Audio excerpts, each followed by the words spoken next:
की कार्रवाई चालू है। 1000 से ज्यादा एन्यूमरेटर्स जम्मू शहर के अंदर गली गली में घर घर पे जाके सेंसस का डेटा ले रहे हैं। ये सारा डेटा पूरी तरह से डिजिटली लिया जा रहा है। आज हम लोग लगभग 20 दिन पूरे कर चुके हैं और सिर्फ 10 दिन शेष हैं। मैं मीडिया के माध्यम से सभी को सेंसस का एक अपडेट भी देना चाहूंगा और कुछ जरूरी बातें आप सबको बताना चाहूंगा। सबसे पहली बात, टोटल 2,93,000 घर जो एक्सपेक्टेड है, उनमें से 2,05,000 घरों का सेंसस में डेटा चढ़ चुका है। इसके अलावा अभी हमारे जितने भी एरिया शेष हैं, उन एरियाज में अगले 10 दिनों में हमारी टीमें जाएंगी। दो मुख्य, मैं समस्याएं भी नहीं कहूंगा, दो मुख्य बातें हमारे सामने आ रही हैं। एक तो काफी सारे घर बंद या खाली हैं और दूसरा काफी सारे लोग जानकारी साझा करने में थोड़ा हिचकिचा रहे हैं। मैं दोनों के बारे में ही कहूंगा। अगर कोई किसी और जिले में अपना मेन घर रखता है और उसका एक घर जम्मू शहर में भी है, तो आपको यहाँ पे घर की जानकारी देने में कोई गुरेज या कोई संकोच नहीं होना चाहिए।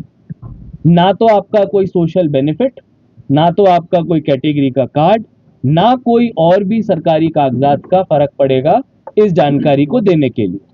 यानी कि अगर आपका एक घर डोडा या किश्तवाड़ में है और दूसरा घर जम्मू में है, तो आपको दोनों घरों की जानकारी देनी चाहिए, क्योंकि जैसा हमने शुरुआत में सेंसस में कहा था, ये घरों की जानकारी सरकार की प्लानिंग के लिए है। ये किसी आपके इनकम टैक्स की जानकारी के लिए या किसी सोशल बेनिफिट के लिए या राशन कार्ड के लिए नहीं है। इस जानकारी को देके आप अपने किसी बेनिफिट को नहीं खो रहे हैं और ये सारी जानकारी गोपनीय रखी जा रही है। तो मैं सभी लोगों से आह्वान करूंगा कि बिल्कुल खुले मन से और सच्ची जानकारी हमारी टीमों को दें, और जिनके भी घर बंद हैं या वो उस जगह पे नहीं है, आने वाले 10 दिनों में अपने घर पे आके अपने एरिया के एन्यूमरेटर को संपर्क करके आप उनको अपनी जानकारी दें और इस प्रोसेस को खत्म कराएं।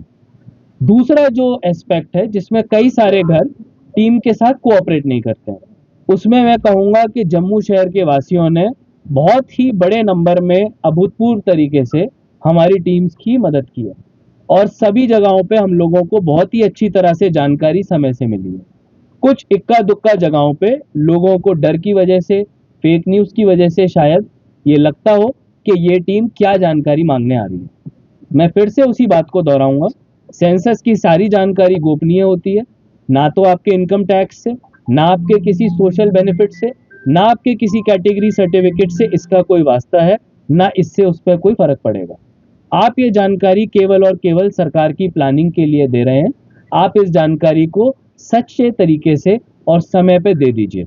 अभी आने वाले 10 दिनों में गर्मी है, बहुत धूप है, हमारे एन्यूमरेटर सड़कों पे जाएंगे। अगर आपकी जो घर है वो हमारे साथ कोऑपरेट करेंगे तो ये कार्रवाई हम जल्द से जल्द पूरी करेंगे और इससे जम्मू शहर अपने सेंसस को सक्सेसफुली पूरा करेगा। इसी के साथ मैं अपनी बात खत्म करता हूँ। धन्यवाद। यादव साहब, मुझे एक क्वेश्चन है सर। राजेंद्र, माइग्रेंट्स का एक बहुत बड़ा इशू है कि वो कह रहे हैं कि हम जम्मू में रह रहे हैं मगर हमारा डेट ऑफ बर्थ और हमारा रहना कश्मीर का है। उनका किस तरह हो पाएगा? किसी का भी घर यहाँ पर है तो उसको पानी का भी कनेक्शन चाहिए, बिजली का भी कनेक्शन चाहिए, सीवर कनेक्शन भी चाहिए। उसकी प्लानिंग कैसे होगी जब यही नहीं पता होगा कि कितने कच्चे घर हैं, कितने पक्के घर हैं, यहाँ पे कितने लोग रहते हैं किस किस घर में। तो ये जानकारी आप यहाँ पे जम्मू की जो जानकारी है जम्मू में दीजिए, जहाँ पे आपका पैतृक घर है या आप जहाँ के डेट ऑफ बर्थ वाले हैं वहां भी दे दीजिए। लेकिन यहाँ की जानकारी अगर आप नहीं देंगे तो जम्मू शहर का नुकसान है। हमारे को पैसे जितने मिलेंगे रिसोर्सेज सड़क के लिए, बिजली के लिए, पानी के लिए, इसी जानकारी के बेसिस पे मिलेंगे। आज अगर हम उस जानकारी को कमती करके बताएंगे तो हमारे को डेवलपमेंट का पैसा भी कम मिलेगा। तो मेरा सवाल है कि जिस तरह से अगर 30 जो टैक्स सीमा के अंदर कोई आता नहीं है, जानकारी लेने के लिए नहीं आता, कुछ उसके बाद क्या इसके लिए क्या प्रोसेस है?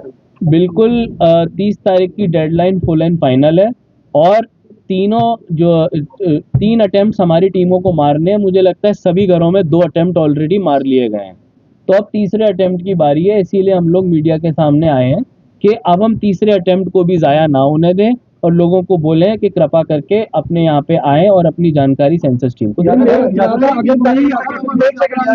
3 तारीख से अमरनाथ यात्रा शुरू हो रही है, इस बार पहली बार जो तवी रेलवे फ्रंट है वहाँ पे पंचीकरण की प्रोसीजर शुरू होगी, उसके कितना डेवलपमेंट मानते हैं और टूरिज्म को कितना बूस्ट मिलेगा, कितना देखने थोड़ा एक्सप्लेन करेंगे। बिल्कुल जिला प्रशासन के साथ हम लोग इसमें मिलके काम कर रहे हैं और ये एक अच्छा मौका होगा टूरिस्ट को एक इतने बड़े प्रोजेक्ट को दिखाने का और यहाँ पे टूरिज्म प्रमोट करने का। ऑलरेडी बोटिंग के लाइट एंड साउंड शो के हम लोगों ने जो कार्रवाई थे वो पूरे कर दिए हैं और कोशिश है कि तवी आरती की जो हमारी टीम है रघुनाथ बाजार विकास परिषद उनके साथ मिलके हम लोग इस बार आरती फिर से कराएंगे। समाज के अलग अलग लोग जुड़ के हमारे साथ आ रहे हैं, जैसे आज भी शनिवार है तो उधर शाम को एक भजन संध्या पिछले कुछ समय से लोग अपने लेवल पे करा रहे हैं। इसमें हम कोई अपनी तरफ से रिसोर्सेज नहीं देते, ना सरकार का कोई पैसा लगता है। तो ये एक अच्छा रिस्पॉन्स है जिससे कि कम्युनिटी खुद से इस तरह की एक्टिविटीज को ग्राउंड पर कर रही है और इससे यहाँ के रिलीजियस पिलग्रिमेज टूरिज्म को बढ़ावा मिलेगा और कोशिश रहेगी अमरनाथ यात्रा में एक अच्छा रिस्पॉन्स। जुड़ा एक सवाल, हमारी कई लोगों से बात हुई है, कई एरियाज में मार्किंग की जा रही है, जैसे